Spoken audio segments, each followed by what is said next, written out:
Hello, everyone, and welcome back to Red Room Stories.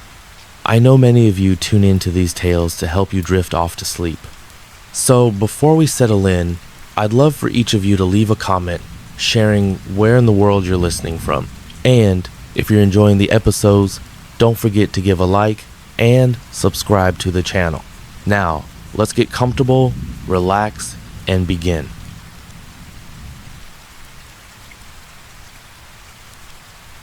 In the quiet town of Ravenswood, nestled between rolling hills and dense forests, stood an old abandoned library. Its once grand facade was now crumbling, and the windows were shattered, giving it an eerie, haunted appearance. The townspeople avoided the place, whispering tales of strange occurrences and ghostly sightings. Despite these rumors, a young librarian named Clara was determined to uncover the library's secrets. Clara had always been fascinated by old books and forgotten stories. When she heard about the abandoned library, she couldn't resist the urge to explore it. One rainy evening, she gathered her courage and entered the building. The air was thick with dust, and the scent of old paper filled her nostrils. She moved cautiously through the dimly lit corridors, her footsteps echoing in the silence. As she delved deeper into the library, Clara noticed strange markings on the walls. They seemed to be ancient symbols, glowing faintly in the dark. She followed the markings to a hidden door at the back of the building. With a creak, the door opened to reveal a staircase leading down into darkness. Curiosity got the better of Clara, and she descended the stairs. At the bottom, she found a small circular room filled with old leather-bound books. In the center of the room stood a pedestal, and on it lay an ancient, ornate book. The markings on the walls seemed to converge on this book, and Clara felt a strange pull towards it. She reached out and touched the book, and suddenly, the room was filled with a blinding light. When the light faded, Clara found herself standing in a different place. The walls were gone, and she was surrounded by a dense, misty forest. The air was cold, and she could hear whispers all around her. "Who are you?" a voice echoed through the mist. Clara turned around and saw a figure standing behind her. It was a man, his face pale and his eyes hollow. He introduced himself as Elias, a former librarian who had been trapped in the library for centuries. Elias explained that the book Clara had touched was a portal to a realm of lost souls. The library had been built on an ancient site of dark magic, and over the years, it had accumulated the spirits of those who had been drawn into its depths. Elias had been trying to find a way to free the trapped souls, but he needed Clara's help. Clara, though frightened, agreed to help. Elias led her through the misty forest, showing her how to use the ancient symbols to guide the souls towards the light. As they worked, Clara felt the presence of the souls around her, their whispers growing louder and more desperate. One night, as they were working, Clara heard a voice she recognized. It was her grandmother, who had passed away years ago. Clara was overjoyed to see her, but her grandmother's face was filled with sorrow. "You must leave this place, Clara," her grandmother said. "The darkness is too strong, and it will consume you." Clara hesitated, torn between her desire to help the trapped souls and her fear of the darkness. Elias, sensing her hesitation, urged her to continue. "We are almost there," he said. "We can free them, but we must act quickly." With renewed determination, Clara and Elias worked through the night. They managed to guide most of the souls towards the light, but as dawn approached, they realized that one soul remained trapped. It was Elias himself, bound to the library by a powerful curse. Clara knew what she had to do. She reached out to Elias, and with a final, desperate effort, she freed him from the curse. The darkness that had consumed the library began to dissipate, and the whispers ceased. Elias, now free, thanked Clara and vanished into the light. Clara found herself back in the library, the ancient book closed, and the room filled with sunlight. She knew that the library was no longer a place of darkness, but a sanctuary for lost souls. She decided to stay in Ravenswood, dedicating herself to preserving the library and the stories within it. As she left the library, Clara felt a sense of peace. She knew that the souls were finally at rest and the darkness had been banished. But as she walked away, she couldn't shake the feeling that the library was still watching her, its secrets hidden deep within its walls. In the remote countryside, where the fog often clung to the ground like a shroud, stood Blackwood Manor. The grand old house had been abandoned for decades, its once magnificent architecture now a crumbling relic of the past. Locals whispered tales of strange occurrences and ghostly apparitions, but none dared to venture inside. That is, until a young historian named Evelyn decided to investigate the manor's dark history. Evelyn had always been fascinated by the supernatural, and the stories of Blackwood Manor intrigued her. Armed with her research and a sense of curiosity, she set out to uncover the truth behind the manor's haunting. As she approached the house, she couldn't shake the feeling of being watched. The air was thick with an eerie silence, and the shadows seemed to move on their own. With a deep breath, Evelyn pushed open the creaking front door and stepped inside. The interior was dimly lit, with dust-covered furniture and cobwebs hanging from the ceiling. She moved cautiously through the hallways, her footsteps echoing in the silence. As she explored, she noticed strange markings on the wall symbols that seemed to be etched into the very stone. In the library, Evelyn found an old leather-bound journal. It belonged to the manor's former owner, a man named Jonathan Blackwood. The journal detailed his experiments with dark magic and his attempts to summon spirits. Evelyn's heart raced as she read the entries, realizing that the manor was a portal to another realm. As night fell, Evelyn felt the temperature drop and the air grew colder. She heard whispers in the darkness, voices that seemed to be calling her name. She tried to ignore them, but the whispers grew louder and more insistent. She felt a presence behind her and turned to see a shadowy figure standing in the doorway. "Who are you?" Evelyn asked, her voice trembling. The figure stepped forward, revealing itself to be a woman in old-fashioned clothing. She introduced herself as Margaret, Jonathan Blackwood's wife. Margaret explained that her husband's experiments had gone terribly wrong, trapping her and other spirits within the manor. She pleaded with Evelyn to help them find peace. Evelyn, though frightened, agreed to help. Margaret led her to the basement, where a large ancient book lay on a pedestal. The book was bound in black leather, and its pages were filled with dark incantations. Margaret explained that the book was the key to freeing the trapped spirits, but it was also the source of the manor's darkness. Together, they began to recite the incantations, their voices rising in unison. As they did, the air grew thicker, and the whispers grew louder. Evelyn felt a strange energy building around her, and she knew that they were close to breaking the curse. But just as they were about to finish, Evelyn felt a sharp pain in her chest. She looked down to see a hand emerging from the shadows, clutching her heart. The hand belonged to Jonathan Blackwood, who had returned to stop them. Evelyn struggled to break free, but his grip was too strong. Margaret, desperate to save her, threw herself at Jonathan, distracting him long enough for Evelyn to break free. With a final, desperate effort, Evelyn finished the incantation. The room was filled with a blinding light, and the spirits were released. Jonathan Blackwood, unable to withstand the light, was consumed by the darkness he had created. Margaret, now free, thanked Evelyn and vanished into the light. As the light faded, Evelyn found herself alone in the basement. The book lay open on the pedestal, its pages blank. She knew that the spirits were finally at peace, but she also knew that the manor would never be the same. She left the house, feeling a sense of relief and sorrow. As she walked away, Evelyn couldn't shake the feeling that the manor was still watching her. She knew that the darkness had been banished, but the memories of the spirits would remain. Blackwood Manor would always be a place of mystery and sorrow, a reminder of the consequences of delving into the unknown. In the quaint village of Willowbrook, nestled between rolling hills and dense woods, there was an old abandoned mansion known as Greystone Hall. The mansion had been vacant for decades, its once grand facade now covered in ivy and its windows shattered. The villagers whispered about strange occurrences and ghostly sightings, but none dared to venture inside. That is, until a young artist named Emily arrived in Willowbrook. seeking inspiration for her paintings. Emily had always been drawn to the supernatural, and the stories of Greystone Hall intrigued her.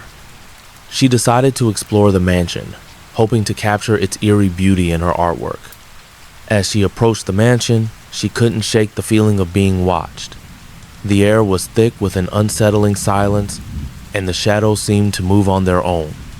With a deep breath, Emily pushed open the creaking front door and stepped inside. The interior was dimly lit, with dust-covered furniture and cobwebs hanging from the ceiling. She moved cautiously through the hallways, her footsteps echoing in the silence. As she explored, she noticed strange markings on the wall symbols that seemed to be etched into the very stone.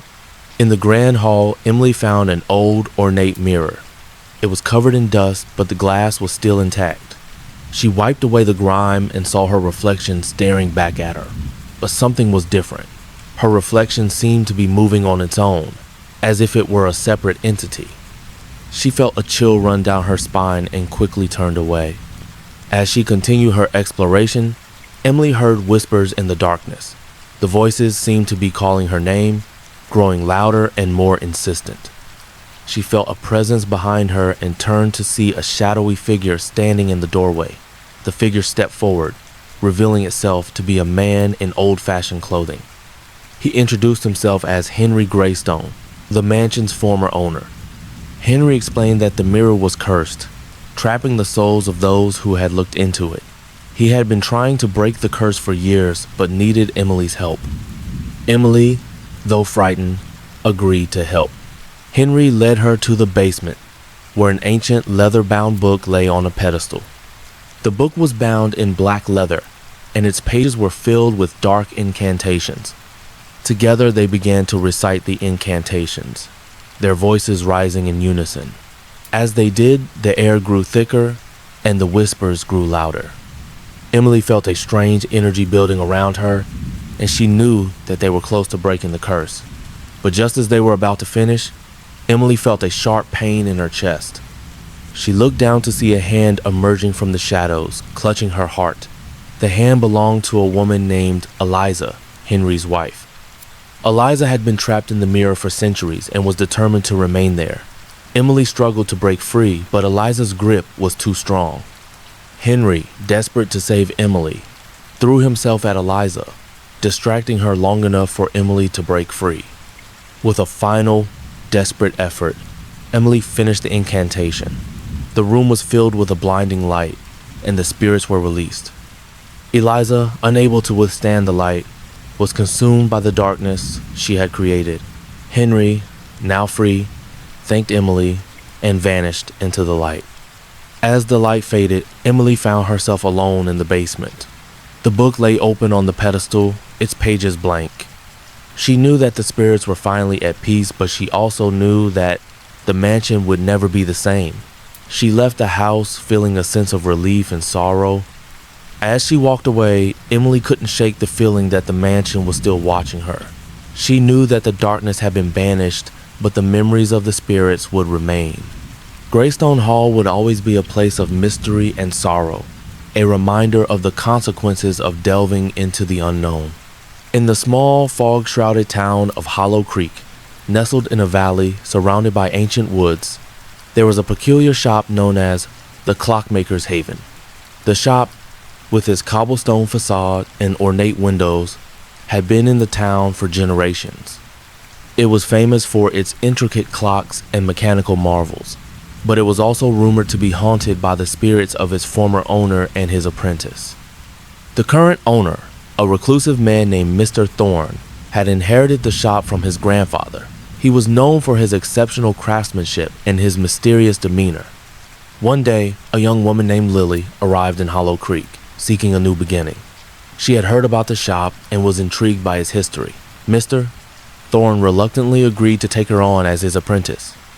Lily quickly discovered that the shop was unlike any other place she had ever seen. The walls were lined with clocks of all shapes and sizes, each one more intricate than the last. But there was something unsettling about the place.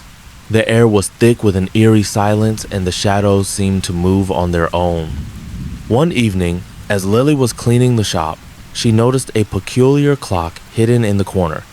It was an old, ornate timepiece with a face that seemed to glow in the dark. She reached out to touch it, and suddenly, the shop was filled with a blinding light. When the light faded, Lily found herself in a different place. The shop had transformed into a dark, shadowy realm, and the clocks had come to life. "Who are you?" a voice echoed through the darkness. Lily turned around and saw a figure standing behind her.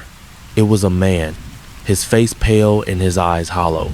He introduced himself as Victor, the former apprentice of Mr. Thorne's grandfather. Victor explained that he had been trapped in the shop for decades, cursed by a dark magic that had been unleashed by an ancient clock. Victor led Lily through the shadowy realm, showing her how to use the clocks to navigate the darkness. As they moved, Lily felt the presence of other spirits around her, their whispers growing louder and more desperate. She realized that the shop was a prison for lost souls and the clocks were the keys to their freedom. One night, as they were working to free the trapped spirits, Lily heard a voice she recognized. It was Mr. Thorne, his voice filled with sorrow and urgency. He appeared before her, revealing that he had been aware of the curse all along but had been powerless to break it. "You must find the ancient clock," Mr. Thorne said. "It is the source of the darkness. Only by destroying it can you free the spirits and end the curse." With renewed determination, Lily and Victor searched the shop for the ancient clock. They found it hidden in the basement, its face glowing with an eerie light. As they approached, the clock began to emit a low, menacing hum. Victor, realizing that he could not survive the destruction of the clock, sacrificed himself to give Lily the strength she needed. With Victor's help, Lily destroyed the ancient clock, and the shop was filled with a blinding light. The spirits were released, and the darkness was banished. Mr. Thorne, now free from the curse, thanked Lily and vanished into the light. As the light faded, Lily found herself back in the shop. The clocks had stopped ticking, and the shadows had receded. She knew that the spirits were finally at peace, but she also knew that the shop would never be the same. She left the shop feeling a sense of relief and sorrow.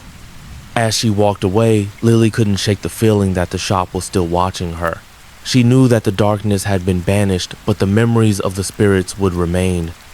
The Clockmaker's Haven would always be a place of mystery and sorrow, a reminder of the consequences of delving into the unknown. In the secluded village of Eldenwood, where the mist often clung to the ground like a gnostly shroud, there was a place known as the Whispering Well. The well, located at the edge of the village, was surrounded by ancient, gnarled trees that seemed to lean in, listening. The villagers spoke in hushed tones about the well, claiming it was haunted by the spirits of those who had met their end there. Despite the warnings, a young woman named Alara felt compelled to uncover its secrets. Alara had always been drawn to the mysterious and the unknown. Her curiosity was piqued by the tales of the Whispering Well, and she decided to explore it one moonlit night. As she approached the well, she felt a strange chill in the air, and the shadows seemed to shift and move on their own. The well itself was an old stone structure, its surface covered in moss and lichen. With a deep breath, Alara leaned over the well and peered into its depths. The water below was dark and still, reflecting the moonlight in a way that made it seem almost alive. As she stared, she heard faint whispers echoing from within the well. The voices were soft and indistinct, but they seemed to be calling her name. "Who's there?" Alara called out, her voice trembling slightly. The whispers grew louder, and she felt a presence behind her. Turning around, she saw a figure standing at the edge of the woods. It was a woman, her face pale and her eyes hollow. She introduced herself as Seraphina, a spirit who had been trapped near the well for centuries. Seraphina explained that the well was a portal to another realm, and the spirits of those who had died violently were trapped between worlds. She pleaded with Alara to help her and the other spirits find peace. Alara, though frightened, agreed to help. Seraphina led her to an old hidden cave beneath the well. Inside the cave, Alara found an ancient stone altar. On it lay a small, ornate box. Serafina explained that the box contained a powerful artifact that could free the trapped spirits, but it was cursed and dangerous. With Serafina's guidance, Alara carefully opened the box. Inside, she found a small, glowing crystal. As Alara held the crystal, she felt a surge of energy coursing through her. The whispers grew louder, and the spirits began to gather around her. She realized that she needed to place the crystal back into the well to break the curse. With Serafina's help, she carefully lowered the crystal into the water. As the crystal touched the water, the well began to glow with an eerie light. The whispers grew louder and the spirits seemed to be in agony. Alara felt a strange pull, as if the well were trying to draw her in. She struggled to hold on, but the force was too strong. Just as she felt herself being pulled into the well, a hand grabbed hers. It was her childhood friend Marcus, who had followed her to the well, sensing that something was wrong. With his help, Alara managed to break free from the well's grasp. The light faded, and the whispers ceased. The spirits, now freed, vanished into the night. Alara and Marcus left the well feeling a sense of relief and sorrow. They knew that the spirits were finally at peace, but the well would always be a place of mystery and danger. As they walked away, Alara couldn't shake the feeling that the well was still watching her. She knew that the darkness had been banished, but the memories of the spirits would remain. The Whispering Well would always be a haunting reminder of the thin veil between worlds.